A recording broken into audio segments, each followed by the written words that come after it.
question period. It seems very weird always calling it an episode like it's some form of drama television, but that's just how it really seems. That's the truth, to be honest, as it feels like it's a bit of a soap opera. Before we get into it, I do want to encourage everyone, as per usual, to like the stream.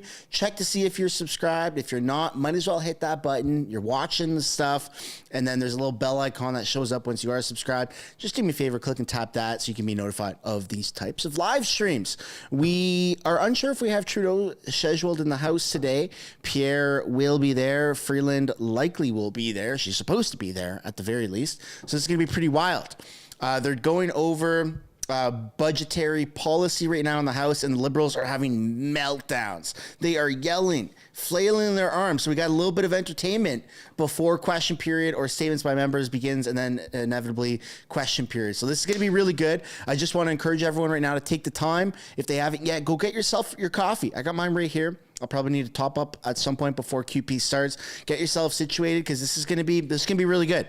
We're still riding the inertia of the budget, the failed budget announcement, and the Liberals are trying to defend it to every capacity that they possibly can, and it's just not working. And this is fucking awesome. I love it. So it's going to be a great show today. It's going to be an awesome show. I see lots of channel members in here. That is super cool to see. It's awesome to see all the different colors and stuff in the chat. All right, folks, here we go. We're going to switch screens and get into it. Do that. Those were housing starts throughout the entire country. Those were housing starts that were built by developers in spite of his government, not with his government's policies. Statements by members. Déclaration de député. The honourable member for Sackville-Preston, Chesapeake. Thank you, Madam Speaker. I rise in the House of Commons today to celebrate the National Volunteer Week, which started, of course, on April 14th. In my riding of Sackville-Preston, Chesapeake, volunteers play a pivotal role in empowering their neighbours and their communities and supporting those in need.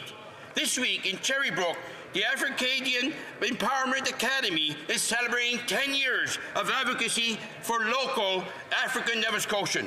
The Cobequid Food Security Network was recently established as a coalition of volunteers working together to eliminate food insecurities in their communities. I always say, government can help by carving out some funds, but it's the people on the ground that make the real difference.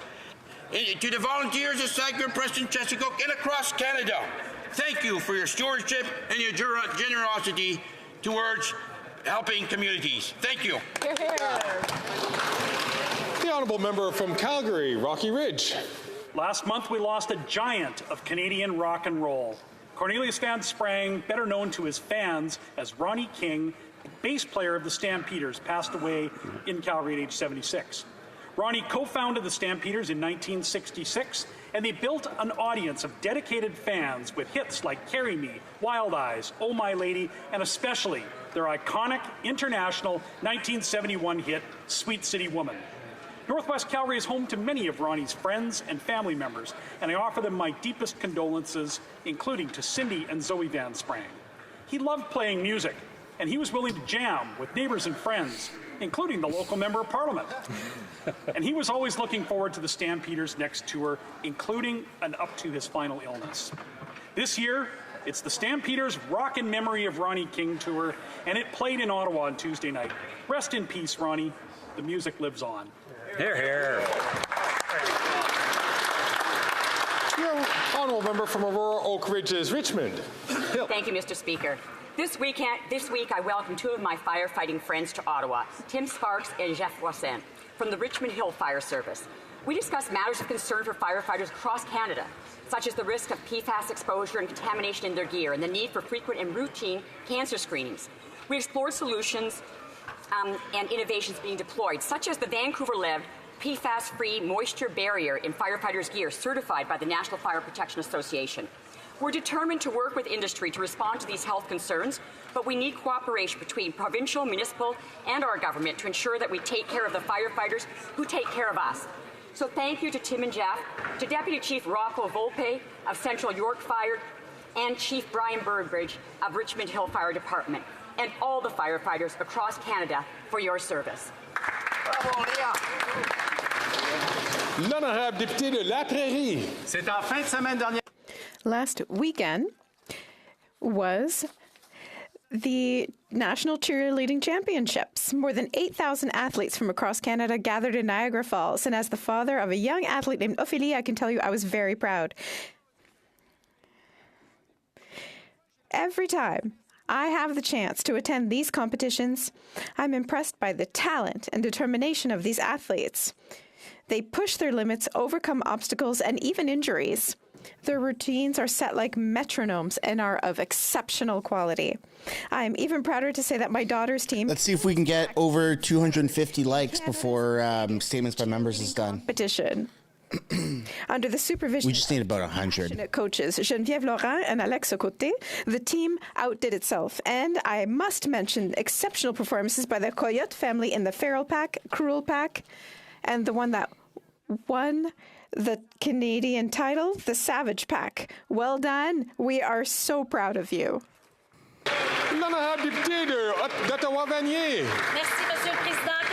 Thank you, Mr. Speaker. Whether it be Parliament, the National Gallery, the Tulip Festival, or even the Byward Market, Ottawa is not only our capital, but a city that attracts tourists from near and far. Ottawa's key economic drivers. Ottawa Tourism has worked with more than 450 tourism-related businesses to profile Ottawa and all of its cultural gems. En cette semaine nationale du tourisme. During the National Tourism Week, it's an opportunity to celebrate the essential role of tourism, where 43,000 people work and generates $3 billion in economic spin-offs for our region. Ottawa tourism sector creates good jobs, shares cultures, and grows our economy. Last year, under the Tourism Relief Fund, almost $1 million was received. HOC is the new Yuck Yucks. Isn't that a comedy club? Develop new attractions and grow their businesses. That's why we will continue to invest in it. Tourism means a thriving Canada. Merci, Monsieur. That's a fucking underrated comment. The honourable member. And that's hilarious. Riverbend. Mr. Speaker, I rise with a heavy heart to announce the passing of a dear friend, Werner Schmidt. Werner was a distinguished educator, former member of Parliament and Alberta politician, but most important, a beloved man of faith and family. In his 92 years, Werner was a man embodying values of integrity and honesty. He was committed to leading by example, inspired many of us around him. A former school principal, Werner became the leader of the Alberta Social Credit Party from 1973 to 1975. A foundational member of the Reform Party of Canada, he was instrumental in its inception in British Columbia. His political career blossomed when he became the Member of Parliament for Kelowna Lake Country, serving from 1993 to 2006. He's lovingly remembered by his remarkable wife, Tina, his sons, Alan and Dwayne, and their spouses, Laurie and Cheryl, along with his grandsons, Tyler and Wyatt. Rest in peace, Werner. Canada, as a country, is better off having you served with distinction. I remember Mr. Schmidt fondly. He will be missed. The honourable member from Willowdale. I'd like to thank you, Mr. Speaker, for hosting a dinner last night to warmly welcome a delegation headed by the Honourable Speaker of the National Assembly of the Republic of Korea and 6 members of Korean Parliament. I believe all members of this House can agree that official relations between Canada and Korea have never been stronger. Our bilateral ties have experienced a renaissance in the last several years, marked by countless visits by our heads of government and high-level ministerial visits. In fact, Minister Ng will be departing for a Team Canada trade mission to Korea shortly. Given the bedrock of shared democratic values, our two countries have strengthened our economic, security, and cultural ties to forge a strong, stable, and prosperous partnership on both sides of the Pacific. Our countries are each certainly stronger working together. Thank you, Mr. Speaker. Wow. The honourable member from Niagara Centre. Mr. Speaker, during National Tourism Week, we recognize the tremendous impact tourism has on all our regions across this great nation and, of course, the Canadian economy. Our government is there to support our tourism sector with, for example, the Tourism Growth Fund, available across Canada. The Niagara Tourism Network, our region's destination marketing organization, works hard to promote the magnificent Niagara region and all it has to offer to more than 14 million visitors a year. All 12 municipalities contribute to a plethora of destinations, the falls, wineries, culinary, indigenous, historical, and waterfront destinations, white sand beaches, recreation trails, sport tourism, sport fishing, unique shopping districts, events, and festivals. Mr. Speaker. Nice. We're almost at 250 likes, folks. Front door. Just need a few more. Welcome to World. Happy Tourism Week. Here, here. Order. The honourable member from Cumberland, Colchester. Mr. Speaker, Joy Bond, Peter Bond, Gina Goulet, Elizabeth Joanne Thomas, John Joseph Zoll, Corey Ellison, Don Madsen, Frank Glenchen, Aaron Tuck, Emily Tuck, Jolene Oliver, Sean McLeod, Alana Jenkins, Tom Bagley, Lisa McCulley. It's going good, Kale Nash. Thanks for asking. How are you guys? Kristen Beaton, Baby Beaton, Greg Blair, Jamie Blair, Joey Weber, Lillian Campbell Hyslop. These are the names of the 23 Canadians who were savagely murdered on the 18th and 19th of April 2020. 4 years have passed today, and the wounds that were inflicted on Colchester County and all of Nova Scotia and indeed Canada have yet to fully heal. Remember these names. They were our friends, our co-workers, our loved ones, and our neighbors. May they rest in peace, and may they never be forgotten.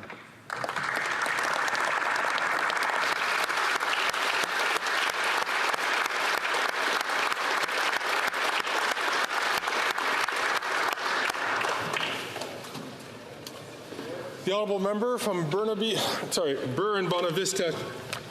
Rest in peace, yeah. Mr. Speaker, I rise today to recognize a truly fantastic person and mayor. In my riding of Bonavista Beer and Trinity, Mayor Tony Keats of the great town of Dover. Recently, Mayor Keats was shortlisted as a top candidate in the World Mayor competition. World Mayor is a biennial award organized by City Mayors Foundation since 2004. Out of the 25 global candidates, Mayor Keats was the only Canadian mayor to make the list. Mr. Speaker, thanks to a local voting campaign, Mayor Tony Keats was one of the top 4 finalists, winning the World Mayor Community Award for 2023. Recently, a local event was held in Dover, April 8, to celebrate his win. Tony is a true advocate for the town of Dover, which you may know for its fault line and or being featured in Come From Away. He is well appreciated by his constituents as a shining example of the passion and positive influence local politicians have for their communities. Mr. Speaker, join with me in congratulating Mayor Tony Keats. Good job. The honourable member from Northumberland, Peterborough South. Thank you, Mr. Speaker. Budget 2024 has dropped. The reviews are in, and I'm sure NDP members and Liberals are excited. Let's see what they've had to say. Former Finance Minister Bill Morneau said that aspects of this budget are clearly negative to our long-term goal, which is growth in the economy, productive growth and investments. But I'm sure he's just a random Liberal, right? So let's see what I'm sure they're excited. Former NDP leader Tom Mulcair said it fell way short and that it will really give a sock to the jaw of a lot of small business people, entrepreneurs and artisans, and that it's not actually going after the super rich, it's going after super ordinary Canadians. Well, Conservatives agree. This budget should have been about growth, and instead it's more failure, more tax and spend. The good news is it wasn't like this before this Prime Minister, and it won't be like this after. Common sense Conservatives have a common sense plan. Let's bring it home!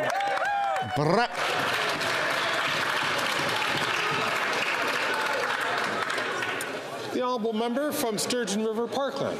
Thank you, Mr. Speaker. After 9 years of this NDP Liberal government, Canadians are suffering the consequences of this government's weak on crime agenda. Canadians' cars have become a target for organized crime. In Canada, a car is stolen every 6 minutes. And since this Prime Minister took office in 2015, car thefts have tripled in Canada's major cities. The situation is so bad that the New York Times has described Canadian streets as a candy store for car thieves. Criminals are emboldened emboldened because of this NDP Liberal government's weak justice policy. Ontario provincial police have confirmed that 68% of convicted car thieves spend less than 6 months in jail. With sentences like these, it's no wonder that criminal networks are focusing their efforts on targeting Canadians. Car theft is not a victimless crime. The profits from these stolen cars are directly funding violence in our communities, including drug trafficking and homicide. Common sense Conservatives have the only plan that will stop the crime, chaos, and corruption on our streets. It's time to get tough on violent repeat offenders and secure our borders. Haven't seen him in a while. The honourable member. It's good to see him back in the House. East.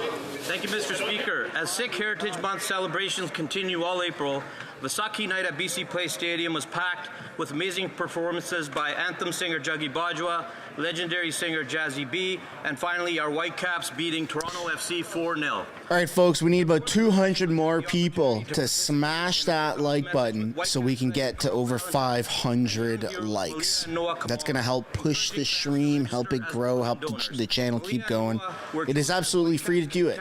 You just hit that little thumbs up button. Donor awareness with BC. It'd be much appreciated. In memory of their mother and healthcare worker, it's tax deductible. A dear friend who saved 8 lives by donating her organs. Or something like that. As one of the thousands of fortunate Canadians to have access to great medical care and a donor, I encourage all Canadians to learn and promote organ donor awareness among their friends and family. I wish this House will join me to recognize the efforts of BC Transplant, the Kamar family, Vancouver Whitecaps, and all volunteers and all staff who work collaboratively.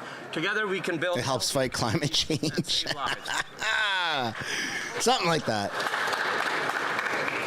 The honourable member from Edmonton Strathcona.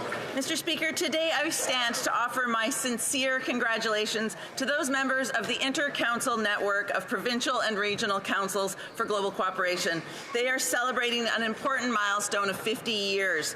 The ICN is a coalition of 8 provincial and regional councils. The ICN represents hundreds of Canadian organizations in every region and every province from coast to coast to coast. The first council was in my home province of Alberta, the Alberta Council for Global Cooperation, which began engaging Canadians and supporting international development operations in 1973. The Manitoba and Saskatchewan councils began their work 1 year later, and the Quebec, Ontario, Atlantic, BC, and Northern councils followed after that.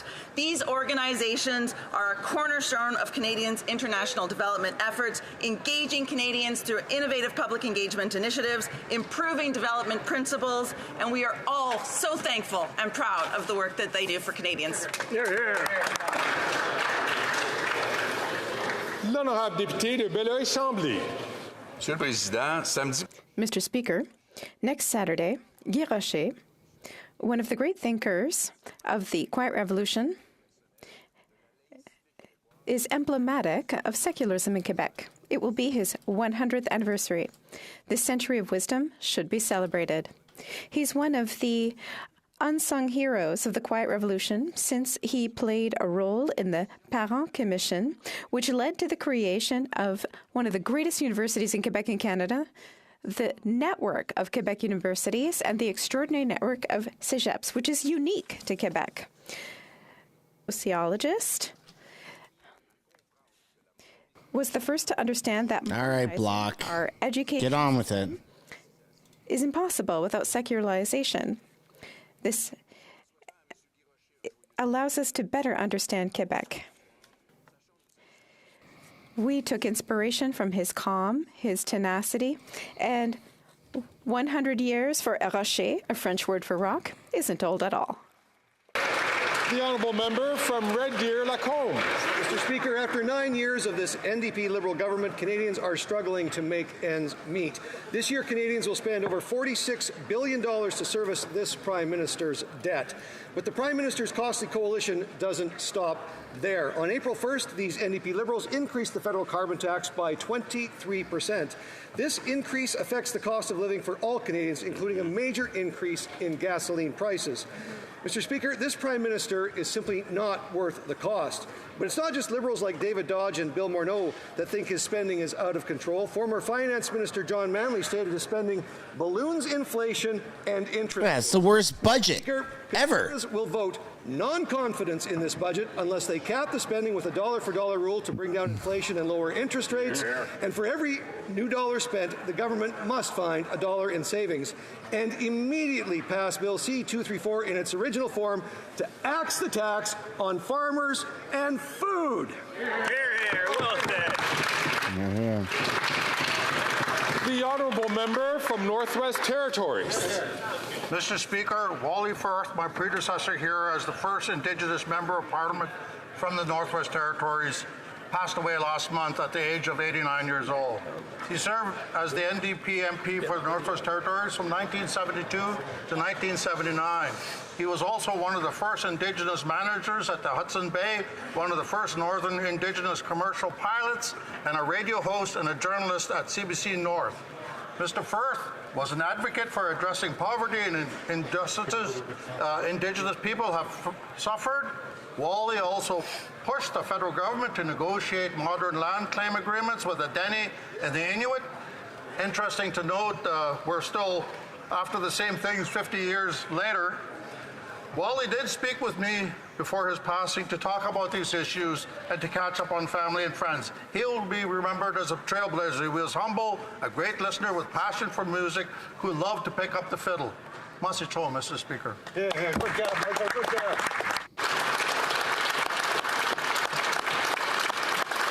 We're about to begin, folks. Questions. Oral questions. Questions are Honourable Melissa Lainsman. 9 years of this Liberal NDP government and their soft-on-crime policies, Canada's criminal justice system is broken and Canadians feel unsafe in their neighbourhoods. Here's where we're at today. The biggest gold heist in Canadian history, $20 million gone, several suspects involved with gangs and gun running, and they're already out on bail 24 hours later. Wow. Why does this government think that gangsters who steal millions of dollars deserve to be released back into the community? That's right.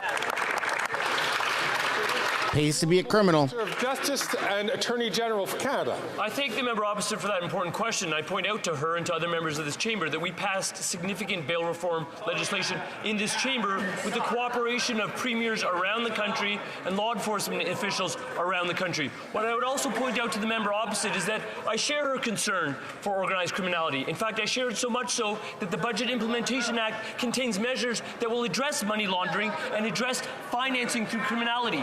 I desperately hope that that member and all of her colleagues will be supporting that aspect of our legislation and helping us to tackle organized crime and money laundering.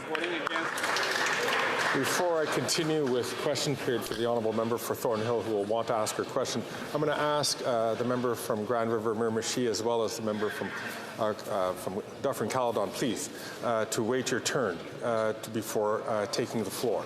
The honourable member from Thornhill. Speaker, it didn't work because Liberals do think that these criminals should be released back into the community because they passed the very bills that made it possible. And they are the reason why gun runners and gangsters who steal millions of dollars in gold get turned back loose into the streets. Did the Prime Minister get a little golden nugget from these criminals to pass his catch and release Bill C-75? When will they finally reverse these policies, protect our communities, and keep criminals in jail where they belong?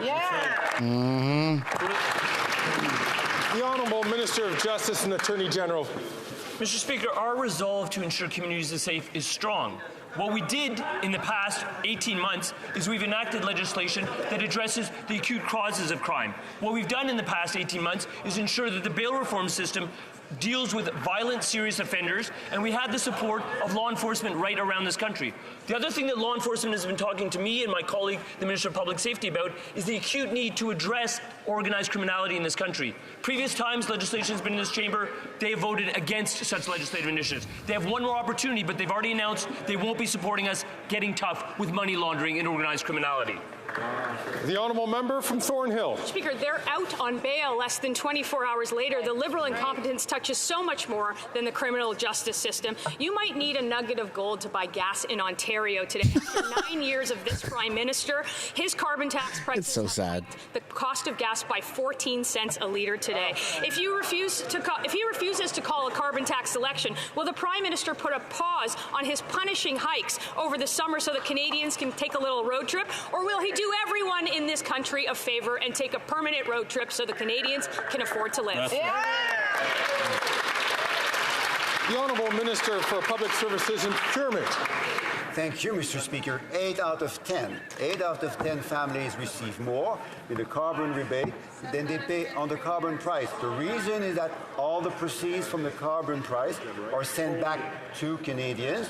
Wealthier families pay more, so low-income and middle-class families get more, Mr. Speaker. 8 out of 10 families get more from the carbon rebate than they pay on the carbon price. In addition to that, obviously, that reduces pollution, that reduces the cost of climate change. Here.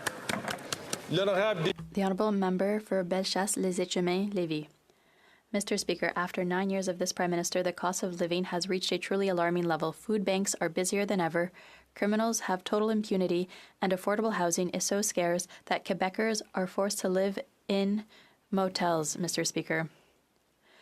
Canadians who can no longer afford housing or even food, that is the reality today.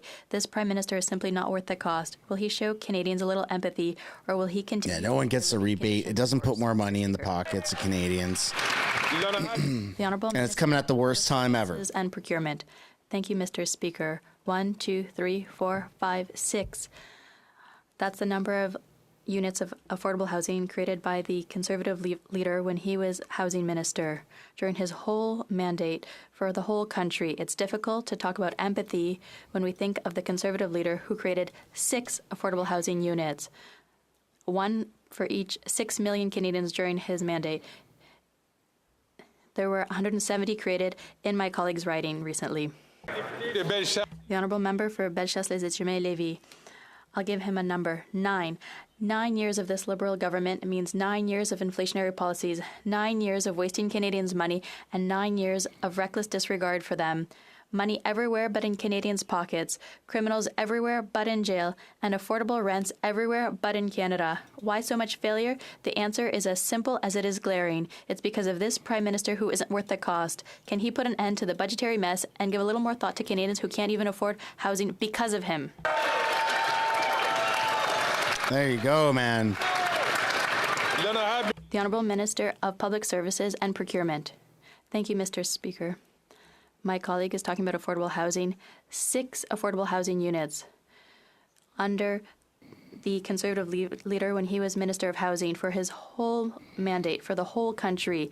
In just her riding, 173. In just her riding, 173 affordable housing units have been created by municipalities with financial help from the Canadian government.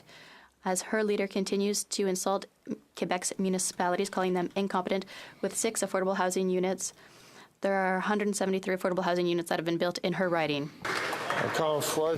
Once again, I invite members... So because the Conservatives didn't do it properly the first time, by the speakers, that excuses Liberal incompetence today? My friend, my dear colleague from Portneuf-Jacques-Cartier. The Honourable Member for La Prairie. The Prime Minister's budget is a budget of threats. The Prime Minister is threatening the provinces with cuts to housing money if they don't accept federal conditions. He's also threatening cities with cuts to public transit funding if they don't agree to have their zoning rules dictated by him. Funny, these are exactly the same threats proposed by the Conservative leader. Canadians already had someone bossing them around at the federal level without proposing any real solutions. Since the budget, they have a second. As for Quebecers, we're stuck with a Liberal Conservative coalition. Do we really need that? The Honourable Minister of Transport. Mr. Speaker. Order, please. Order. The Honourable Minister of Transport. Mr. Speaker, the Bloc Québécois tells us that housing is important. That's great. It's in the budget. They say that helping youth is important. That's great because that's also in the budget. Seniors are also important to the Bloc. Well, look, Mr. Speaker, they're also in the budget. But they're going to do like their Conservative colleagues, their great friends, and they're going to vote against it. It's time for the walk to match the talk. Yeah, so say those words in the mirror, buddy. For La Prairie. The ultimate threat of this budget is its pandering. The Liberals' priority isn't housing, it's their re-election. The numbers say it all. If their priority was housing, they wouldn't have budgeted 97% of the billion dedicated to accelerating apartment construction just after the election, nor would they have budgeted 91% of the new Housing Infrastructure Fund only after the election. If their priority was housing, they'd be delivering the money now, not after the election. If this isn't their way of saying, vote Liberal, or you won't get a penny, what is? The Honourable Minister of Public Services and Procurement. Thank you, Mr. Speaker. Our colleague is quite right. It's not after, it's now that it's happening. 8,000 housing units in Quebec have been built because of the exceptional partnership between the Government of Canada and the Government of Quebec. 8,000 affordable housing units is the highest number of affordable housing units built in the history of Quebec because of the extraordinary collaboration between the Government of Canada and the Government of Quebec. The only problem, Mr. Speaker, is that that is bad news for the Bloc Québécois. The Honourable Member for Rosemont-La Petite Patrie. Mr. Speaker, the Liberals don't have the courage to take away the big gifts given to big business by the Conservatives. But cutting 5,000 positions in the public service, they don't mind doing that. Fewer public servants means fewer public services. Like the Conservatives, the Liberals are cutting services, but they give billions of dollars to incompetent subcontractors. Just look at ArriveCan. Why not keep public services by getting rid of subcontractors that cost an arm and a leg and don't do the job? The Honourable President of the Treasury Board. Mr. Speaker, we continue to be responsible in the public service, especially with procurement and also with the public sector. The 2024 budget mentions that there will be natural attrition in the public service. We continue to hold consultations with the public service, with unions, because we know that the public service is here for us, and we continue to be here for them. Thank you. The Honourable Member from Vancouver, Kingsway. Mr. Speaker, documents reveal that this government doesn't track job creation from the billions in subsidies they give to corporations. So while Canadians struggle to pay rent and buy groceries, the Liberals, like the Conservatives before them, are shoveling billions of dollars each year to big business with no strings attached.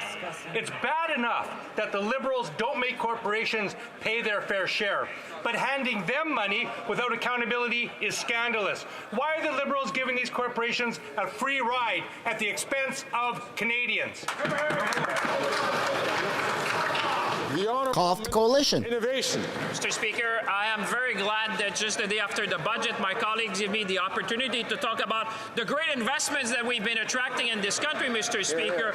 Just look, for example, Mr. Speaker, last year, Canada ranked third in the world and won per capita for attracting foreign investment. Just think about Nordvolt in Quebec, Mr. Speaker, the largest private investment in the province history. Just talk about Volkswagen, Mr. Speaker, in St. Thomas. This is going to change the whole region. We're creating jobs, we're creating prosperity, we're creating opportunities for generation. Think about Windsor, Mr. Speaker, which the investment we've seen from North Star is going to change. Mr. Speaker, we're going to fight every day for Canadians.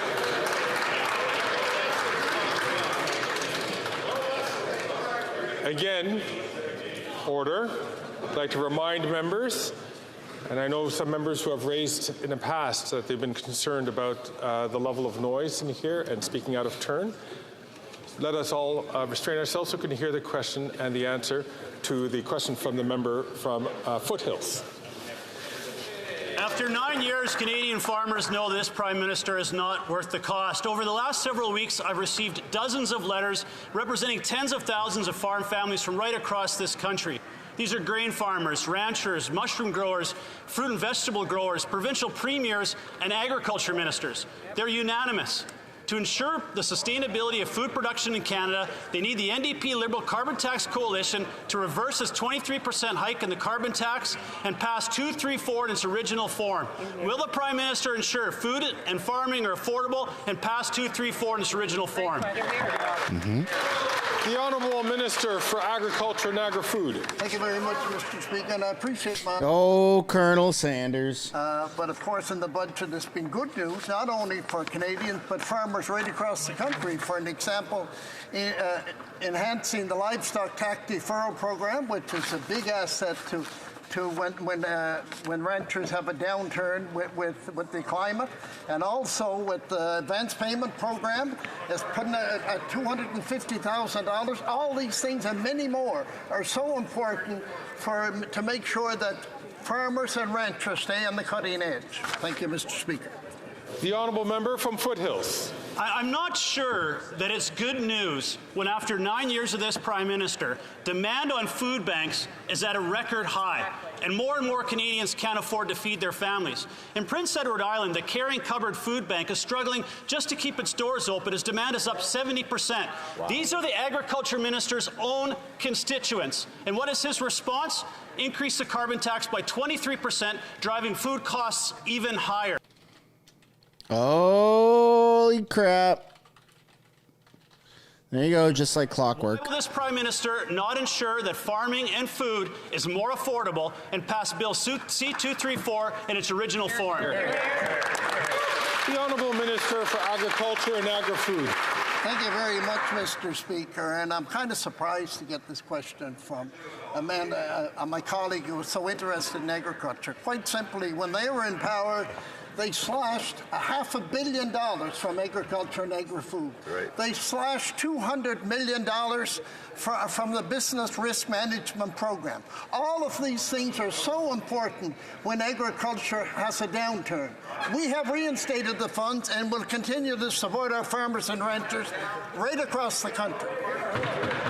The Honourable Member from Barrie Innisfil. People in Ontario went into full panic mode last night, lining up to fill up because gas was going up to $1.80 a litre. I did see that video. Years.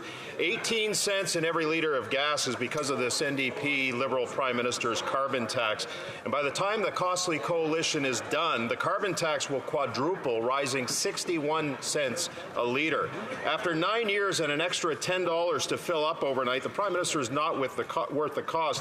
How about cancelling the carbon tax on gas this summer so Canadians can at least enjoy that time-honoured tradition of a road trip? The Honourable Parliamentary Secretary. Mr. Speaker, when the Conservatives blame the cost of living crisis on carbon pricing and proven emissions reduction strategies, they're only serving the greedy corporate interest of billionaire grocery and oil and gas executives. There's no rebate on the provincial gas tax.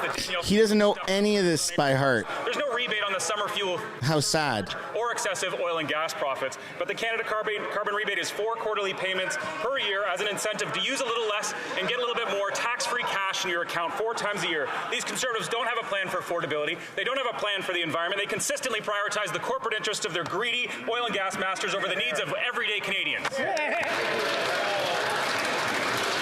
Throws it down like a big tough guy. That was the nerdiest rant I've seen in a long time. The Honourable Member from Barrie. Okay. If that member is so confident in the carbon tax, I dare him to convince the Prime Minister to call an election. Yeah, man.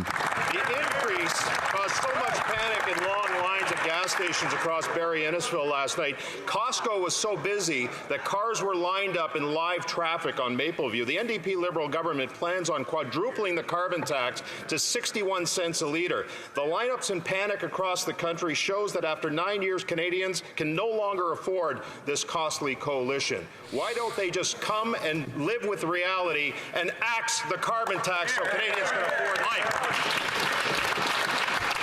Parliamentary Secretary to the Minister of Environment and Climate Change. Speaker, there was an election on the carbon tax. In fact, there was 3 of them. We won them all. And last election, they ran on a promise with Aaron O'Toole. Remember that? Remember his little cover? He cared about the environment for a change. Conservatives all of a sudden cared about climate change, and they were going to use carbon pricing to lower emissions. Well, they lost. But they still all ran on that promise to price carbon. But when this new member of Parliament, the leader of the Conservatives, the petro puppet of Carleton. Ooh, holy shit.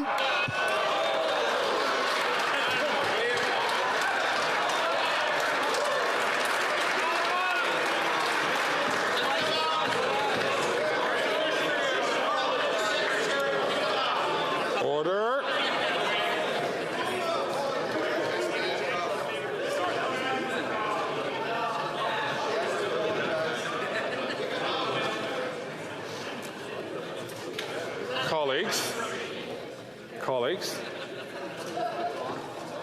we can be pointed, we can be passionate, and we can be many things. But what we must always remain to do is to make sure that we're carrying ourselves and we refer to each other politely.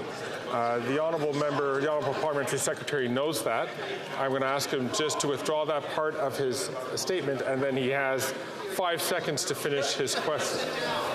Thank you, Mr. Speaker. These Conservatives can dish it out, but they ran on carbon pricing, and they've got no integrity for fighting it at this stage. Wow. Libs are feeling feisty today. I did ask the honourable parliamentary secretary just to withdraw that part of his statement so that we could stay on the right side of being polite. The honourable parliamentary secretary.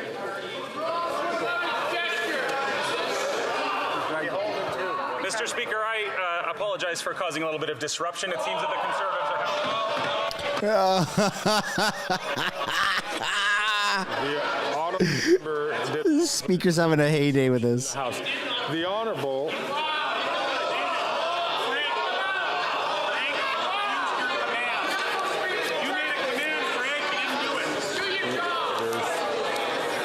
Holy smokes, folks. There's going to be a bench brawl. This is insane. Oh, there you go. Oh, there you freaking go. Oh, my God. Of course he muted the mic. They're getting into semantics, man. It's funny, but it's really annoying. You have to apologize. You have to apologize the right way. On her feet, as she knows that there is. Someone's going to get kicked out during question period. However, I would suggest that she raises this after question period. We'll deal with it then. Oh. The honourable member from Hastings, Lennox, and Addington. Do your job. Yeah. Before this government came into power, road trips used to be a staple vacation for many Canadian families. Yeah, man. This is in Ontario. I used to live in a van. I know all about that. Pushing $1.80. This is the highest price in 2 years. The Liberal NDP Prime Minister's carbon tax is now at 18 cents a litre of gas, and when he quadruples the carbon tax, it will shoot up even higher. After 9 years, Canadians are convinced this Prime Minister is not worth the cost. Mr. Speaker, will the Prime Minister cancel the carbon tax on gas this summer so Canadians can afford a family vacation? The Honourable Minister for Workforce Development. Thank you, Mr. Speaker. Let's bring some sanity and fact into this conversation. Dan McTeague, who is the president of the advocacy group Canadians for Affordable Energy, said in past years the switch over to summer blend fuel typically results in an increase in fuel of about 6 to 10 cents per litre. In warmer weather, refiners are required to make this change so that the fuel is more stable. There's good news, Mr. Speaker. Prices will come down about 5 cents by Friday. By September, even lower. This has nothing to do with the price on pollution and everything to do with theatrics by the Conservatives. Of course it has to do with the carbon tax. How could you be so ignorant? The honourable member. The honourable member from Hastings, Lennox and Addington. Thank you, Mr. Speaker. Completely out of touch. There's debt, chaos, hardship and stress hitting Canadians, and it is the policies of this Liberal NDP government that have directly contributed to the pain they are feeling. The reality is the family budget has shrunk, and family vacations are a thing of the past for many. $1.80 for gas this morning. Mr. Speaker, will the Prime Minister cancel the carbon tax and take a permanent vacation so Canadians can afford a small summer road trip? Dude. I'm not going to be able to take my family out my camper. We go through this every year. We change from winter blend to summer blend, and we're required to do so that the fuel stays stable in our vehicles. Mr. Speaker, here's what else Dan McTeague had to say.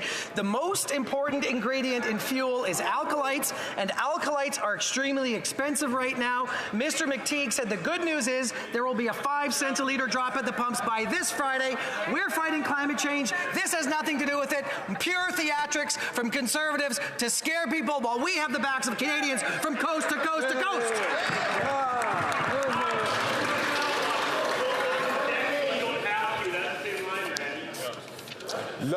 The honourable member for Drummond. Mr. Speaker, on page 74 of Budget 2024, it's titled Halal Mortgages. This isn't the first time the federal government has considered Sharia-compliant mortgages. In 2009, CMHC had commissioned a study on the subject. The reaction of the Muslim Canadian Congress at the time had been clear. I quote its founder, Tarek Fatah, "This, halal mortgages, targets vulnerable and marginalized Muslims who are told that if they do business with non-Muslims, they will go to hell." My question is simple, Mr. Speaker. Who exactly is this measure aimed at? Holy shit. The Honorable Wow. of National Revenue. Thank you, Mr. Speaker. This is a financial tool that has not been proposed by the government, but that exists. What we've said is that we are going to study this matter to ensure that it is done following the rules. That's all. Thank you. Dude, I can't believe the Bloc just said that. The Honourable Member for Drummond.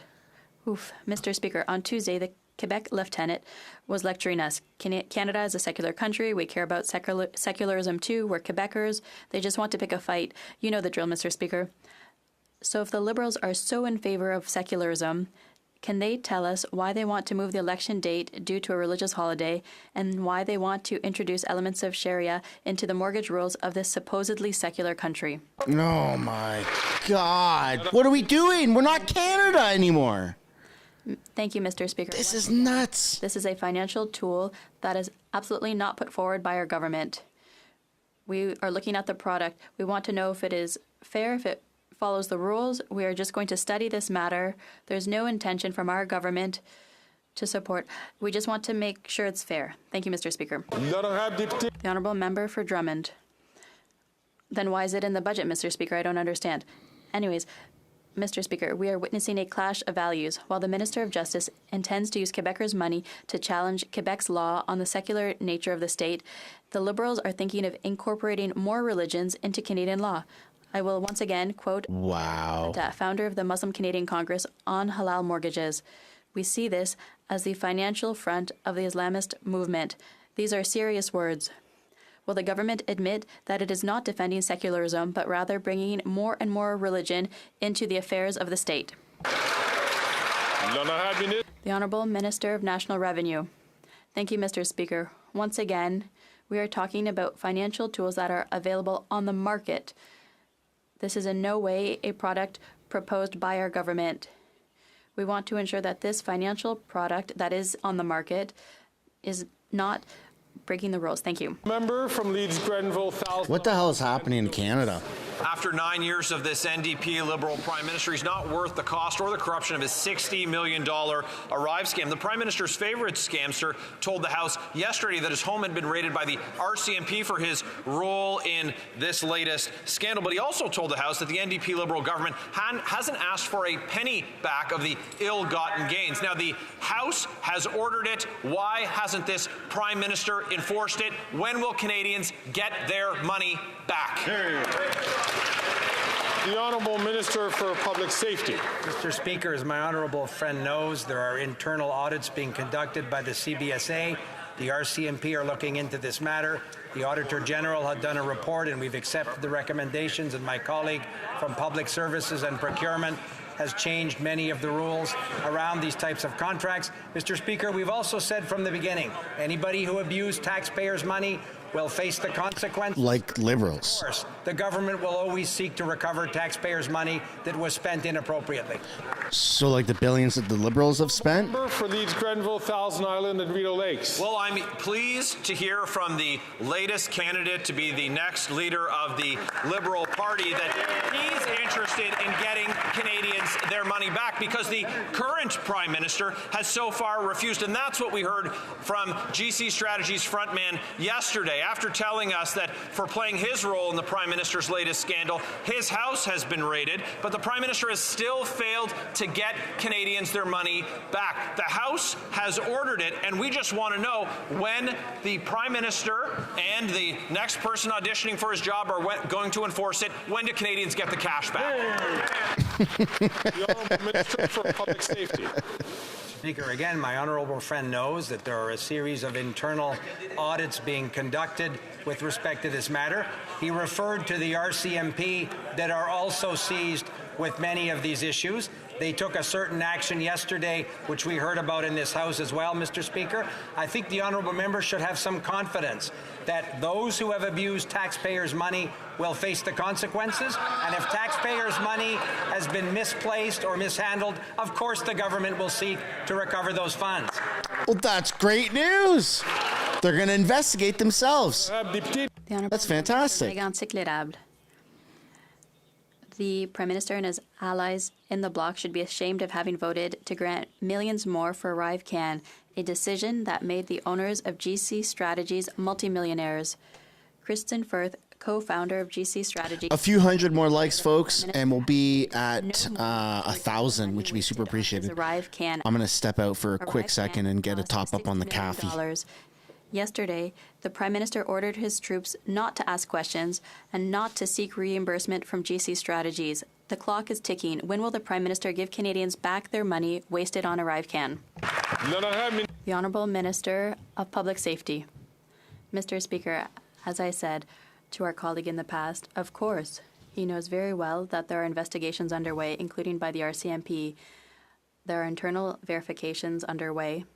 My colleague, the Minister of Public Services and Procurement, has changed some rules following the Auditor General's report, and we've always said that anyone who has abused taxpayer money will have to face consequences. And of course, the government will undertake the necessary processes to recover that money. The honourable member from Hamilton Centre. Mr. Speaker, Ontarians woke up this morning to find out that they got mugged by corporate oil and gas greed today. Gas prices are up 14 cents to $1.80 at the pumps. Now, this Liberal government almost found the courage to tax the profits of the oil and gas corporations, but buckled when after their lobbyists told them not to. So, both Liberals and Conservatives, we know, will always protect the record profits of the oil and gas corporations. So when will this Liberal government finally find the spine to say no to the lobbyists and actually stand up for hard-working Canadians? The Honourable Minister for Innovation. Mr. Speaker, usually I say we will take no lessons from the Conservative, but this time I'll say that from the NDP. Mr. Speaker, Canadians watching at home know that we have been fighting for them every single day, Mr. Speaker. Every member on this side of the House wakes up in the morning to work for Canadians, to improve their lives, to make sure that we stabilize prices, Mr. Speaker. We introduced the largest reform on competition in this country, Mr. Speaker, something that we should all be proud of, because that is the most consequential thing to help Canadians, not only for this generation, but for generations to come.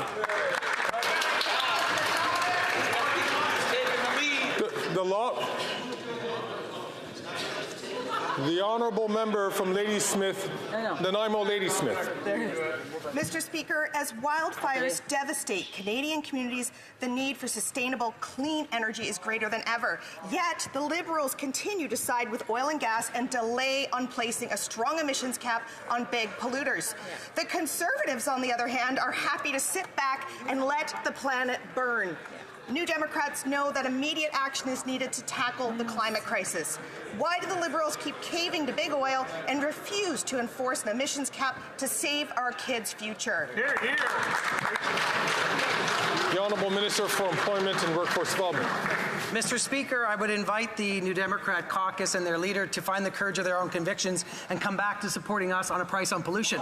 We are staying in the lane on fighting carbon, on fighting pricing on pollution each and every day. We're going to make sure that we have a planet that will be here for our kids and our grandkids. We will have a price on pollution. 8 out of 10 Canadians will get more money back. That's what we've set to do. We've run 3 elections on it. We're going to keep doing that, Mr. Speaker. We're going to defend Canadians. We're going to defend the planet. And we're going to do it in a way that makes Canadians better off.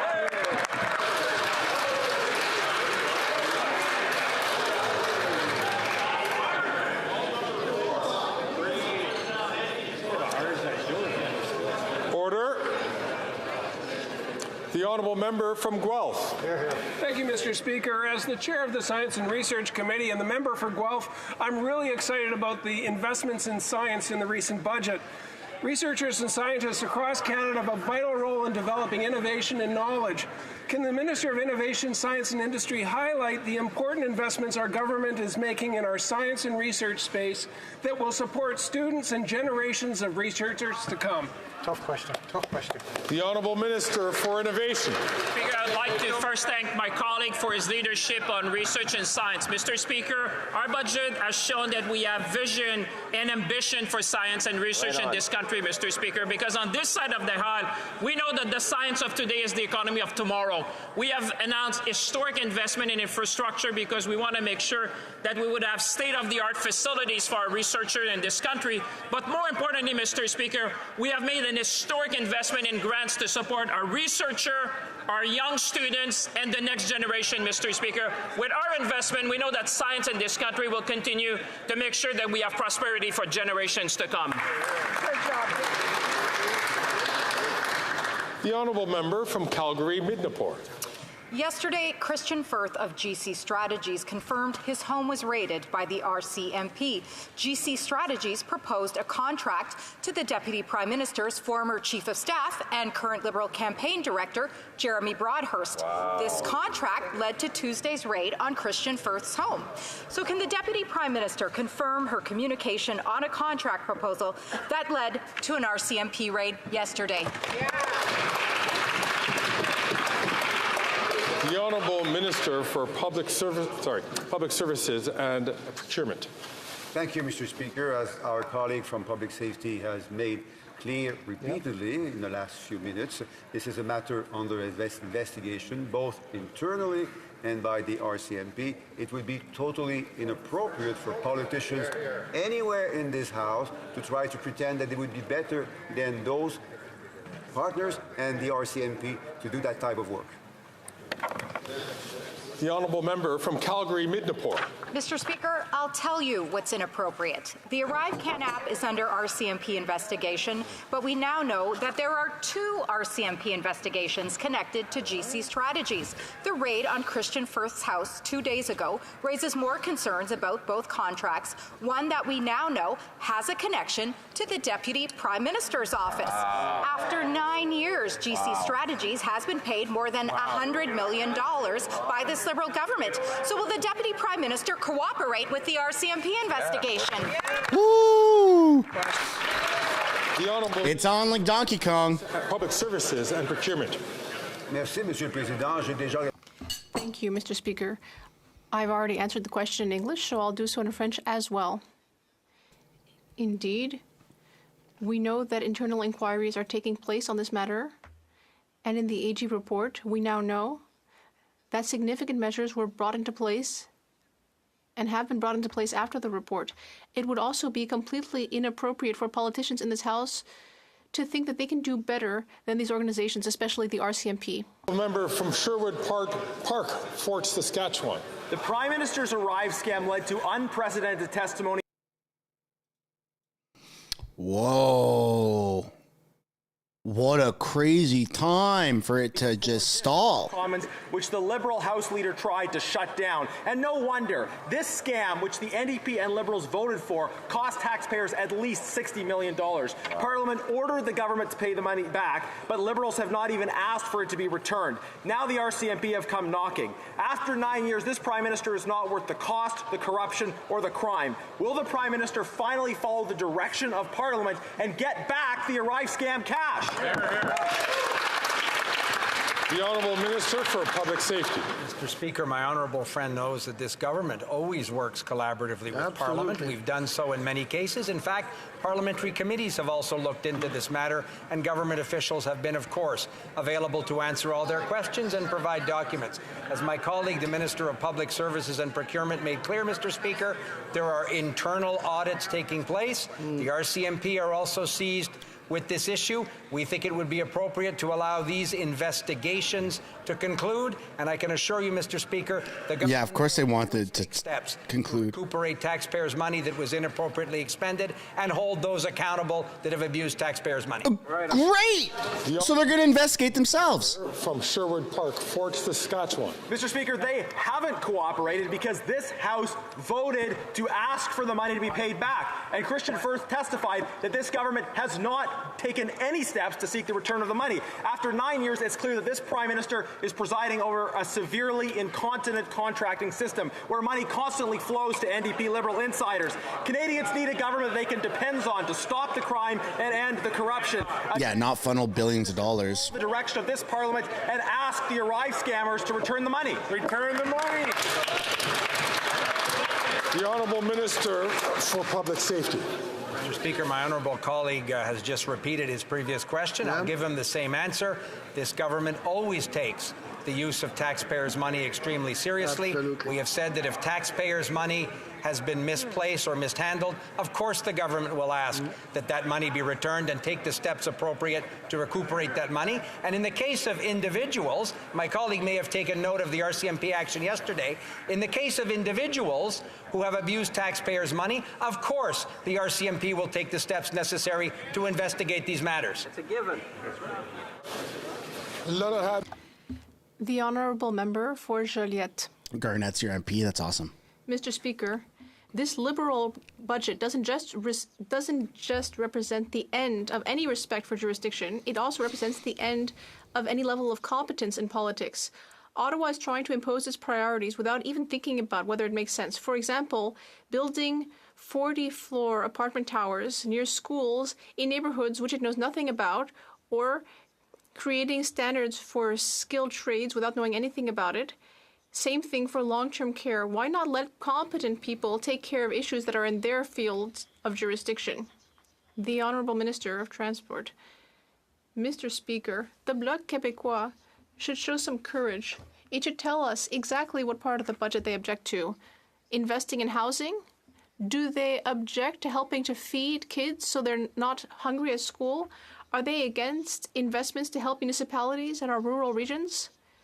What exactly do they object to? They should have the courage to say so, because right now they don't dare come out and say exactly what they don't like. They're just acting like they're best friends right next to them in the House. They don't have the courage to tell us what they don't like. They just want to vote against the budget. The honourable member for Joliette. Well, Mr. Speaker, we are against interference in our jurisdiction. If the Liberals want to do Quebec politics, then they should run for the Liberal Party of Quebec. Otherwise, they should take care of things at the federal level. There's plenty to do. They should transfer money for housing instead of negotiating until 2025. They should put an end to the two-tier system for seniors. They should refund Quebec for asylum seekers. They should reform EI, as they've been promising since 2015. They should stop the fossil fuel industry from spoiling the fight against climate change. They should simply do their job. When will they? When pigs fly. The Honourable Minister of Public Services and Procurement. My colleague is a distinguished economist, Mr. Speaker. He knows that it's important for everyone to work together to take care of Canadians, including Quebecers, who are struggling these days. So, of course, he'll be very happy to see that $6 billion have been invested in Quebec over 4 years. Quebec is very happy about it. It's enabled 35,000 new childcare spots to be opened up. As an economist, as I am, he knows that that's very good for gender equality, for reducing poverty, and for helping our children develop, all while respecting provincial jurisdiction. The honourable member from Edmonton Mill Woods. I know we have all heard the horror stories on how bad auto theft has gotten in this country after 9 years of this NDP Liberal government's soft on crime policies. And now we have reports coming out of Toronto that a Good Samaritan had pulled over to help somebody in medical distress, and while he was helping them, his car was stolen. That's how broken this country has become. That a car is stolen every 6 minutes and violent carjackings are on the rise. Now, since they're not going to do anything about it, when will they just get out of the way and let a common sense Conservative government come in and stop the crime? The Honourable Minister for Public Safety. Mr. Speaker, my honourable friend knows that this government takes that very worrisome rise in criminality very seriously.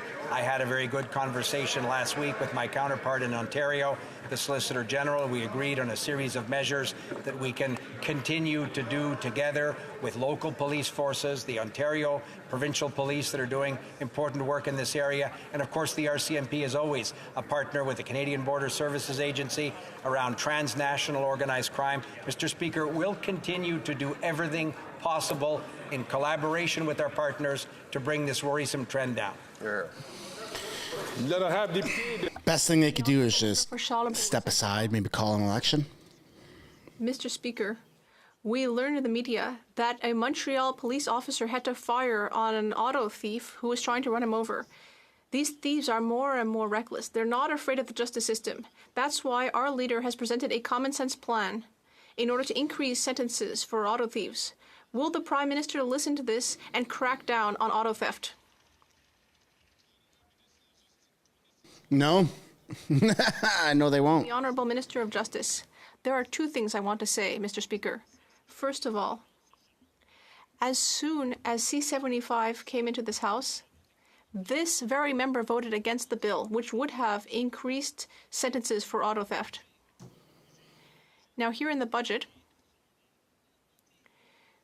we have unveiled an increase in sentences for auto theft, but this member and his leader have already said that they are against our budget and against our efforts to reduce auto theft. How does your budget reduce auto theft? It doesn't make any sense. On the contrary, Mr. Speaker, I think the Minister of Justice has forgotten that because of C5 and C75, with its catch and release system, auto thieves and other criminals in Montreal have nothing to be afraid of. They know that they can operate with impunity. They'll just be set free right away. That's what we see with C75. Would the Minister of Justice or the PM answer the question? Will they increase sentences for auto thieves so that they actually have something to be scared of and so that they finally stop stealing cars in Montreal? The Honourable Minister of Justice and Attorney General, just to be very clear, for constituents of this member, when C-75 was in this House, we proposed including sentences from 18 to 24 months for auto theft, and yet this member and all of his colleagues voted against that. And in this budget, we're not just going to change the criminal code, we're also going to change penalties for money laundering. And yet my colleague and all of his Conservative colleagues have already said they will vote against it. It's very hard to understand what he's talking about. L'honorable député de Sudbury. Mr. Speaker, eliminating violence against Indigenous women and girls, Two-Spirit and gender-diverse people is an urgent priority in Canada. Many have been calling for the implementation of a red dress alert to notify the public when an Indigenous woman, girl, or Two-Spirit person goes missing. Can the Honourable Minister of Crown Indigenous Relations update the House on how the government is advancing these efforts? The Honourable Minister for Crown Indigenous Relations. Mr. Speaker, the ongoing national crisis must come to an end. No one knows this better than the families of those who have lost their loved ones to this crisis. That is why we're working with Indigenous partners and leveraging Budget 2024 investment of $1.3 million to co-develop a regional red dress alert system. From housing to Indigenous policing, Budget 2024 continues to make progress on the systemic change needed to put this crisis to an end once and for all. I want to thank the member for that important question and for advocacy. We will continue to do this work, important work with Indigenous partners and colleagues across the floor. Thank you, Mr. Speaker. The honourable member from Barrie, Springwater, Oro-Medonte. Mr. Speaker, after 9 years of this NDP Liberal government, this Prime Minister is not worth the cost or the crime. Today we learned that thieves That's a big fella, eh? in the biggest gold heist in Canadian Doug Shipley are out on bail. Right. This is because of the Liberal government's shameful Bill C-75 that allows offenders to be in jail in the morning and back on the streets in the evening. Will the Prime Minister reverse his bail over jail policies in Bill C-75? Yeah, like the people that just stole $100+ million of gold are out on bail or something. Mr. Speaker, the bill that the Conservative Party loves to discuss in this context actually included things such as increased penalties for auto theft, a key criminality issue that is seizing Canadians right now. It's an issue that we need to all address. I find it a little bit disturbing and a little bit hypocritical, actually, that member and all of his colleagues actually voted against that bill at the time, which would have helped augment the crimes against people who steal automobiles. But yet they have another opportunity. But unfortunately, they've already declared that vis-a-vis the further efforts we're taking to address automobile theft, they're continuing to vote against. Read your script, buddy. It's okay. Don't panic. Thompson Caribou. After 9 years of NDP Liberals, offenders like Bernardo and Magnotta are living better than many Canadians, with cable, canteen, and a beautiful gym. This is at a time when Canadians are having trouble when it comes to heating, eating, and housing. Breaking news, Mr. Speaker. The Correctional Officers Union tells us that crime is thriving. Not on the streets, but in jail, with drones dropping drugs and serious weapons. When will this government realize that violent offenders shouldn't have access to these things? Who's running corrections? The Honourable Minister for Public Safety. Mr. Speaker, my honourable friend knows very well that the safety of the men and women who work in the correctional service is of paramount importance to the government. I have met with representatives of the union. I talk to the administration at the Correctional Service of Canada often about what steps we can take to give them the technologies and the tools necessary to protect the people who work in our correctional system. And Mr. Speaker, we will always do everything we can to keep these institutions safe for the brave women and men who do this difficult work for Canadians. Right on. Good on. The Honourable Member from Fort McMurray, Cold Lake. Mr. Speaker, top BC police are sounding alarm bells that drug decriminalization, a dangerous and radical NDP Liberal experiment, has handcuffed their ability to keep our communities safe. Under this dangerous social experiment, drug use is legal in hospitals, playgrounds, parks, and beaches. The Deputy Chief of Vancouver Police said due to decriminalization, there is nothing they can do about it. Will the Prime Minister end his dangerous and deadly drug decriminalization experiment? Yes or no? The Honourable Minister for Mental Health and Addictions. Mr. Speaker, what the member chooses to ignore or not listen to when law enforcement also says is that they've been crystal clear. Fentanyl is driving the crisis, and too many Canadians are dying as a result of it.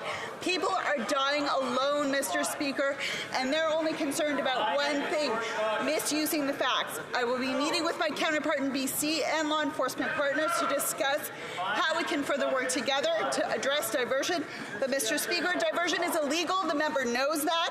And we expect law enforcement to do their job, as well as the regulatory colleges, and act swiftly to address it. We are working together, Mr. Speaker. Where are they? The Honourable Member from Kitchener-Conestoga. Thank you, Mr. Speaker. Small and medium-sized businesses are an integral part of Canada's economy. They employ about 65% of Canada's workers. Recognizing that small businesses deserve additional supports, it's important for us to make doing business more affordable for entrepreneurs. Business and affordable in Canada, period. Tell us about the measures. With all these capital gains taxes and stuff like that. Entrepreneurs in Kitchener-Conestoga and across Canada. It's so bizarre. For small businesses.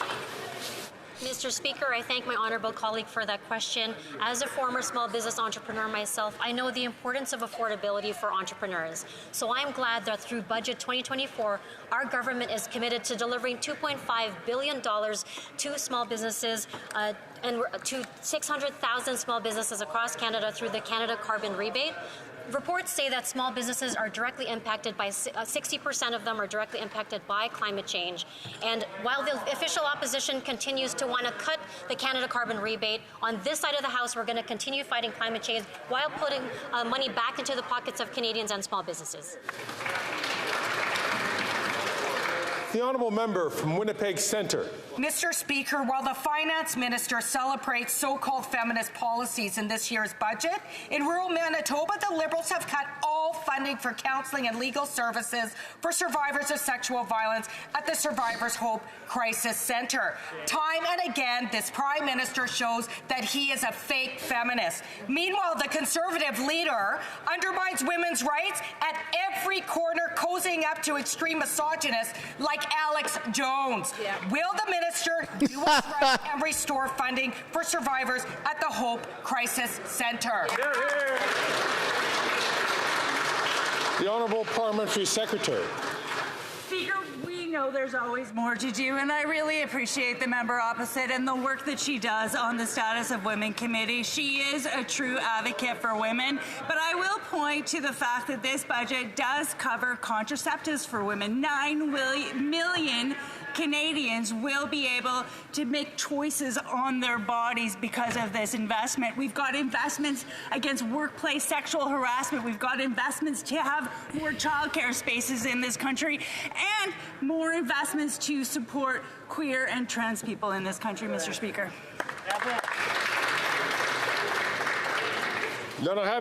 I wonder what the queer and trans mortgages are going to look like. Mr. Speaker, the government Non-binary? back in a requirement for most Mexicans to have a visa in order to come to Canada. If there's halal mortgages, shouldn't there be LGBTQSLI plus mortgages? It's just an electronic authorization. But members of their Or family is that too progressive? are not included. They need to get a visitor visa for their children, but that takes much longer. A mother in my riding lost her job because she couldn't come back to Canada without leaving her child in Mexico. It's a lose-lose situation for the worker, her family, and for the business. Will the Minister of Immigration do something about the situation promptly? The Honourable Minister of Immigration, Refugees and Citizenship. I'd like to ask the member to come see me after this session in order to discuss the situation. Now, we know that people get their visa in Mexico. That's the rule, and if there are any exceptions that need to be discussed, I would encourage him to come see me. Following discussions among representatives. No way, buddy! We are not looking at who is in the gallery. That seems to be where the stream is ending, folks. I am sorry for how painful that was, but we got through it. I think that we'll be back same time tomorrow. Stay tuned later on in the channel. I'll be releasing a video in a few moments that you're not going to want to miss. And of course, on your way out from the stream, I'd really like to encourage you guys to smash the like button and subscribe if you haven't yet already. We are pretty close to 106,000 subscribers, and the only way we can do that is if you guys, a community who are frequent viewers, frequent flyers of this channel, actually take the time to subscribe. So I look forward to seeing the numbers grow. I look forward to seeing you guys back here for the next live stream. And with that being said, enjoy the rest of your day, and I guess go fill up on gas, because gas is going to skyrocket this weekend according to the carbon tax. But it's not the carbon tax, according to the Liberals. Super weird then. What a coincidence. All right, folks. Peace and love. Bye for now.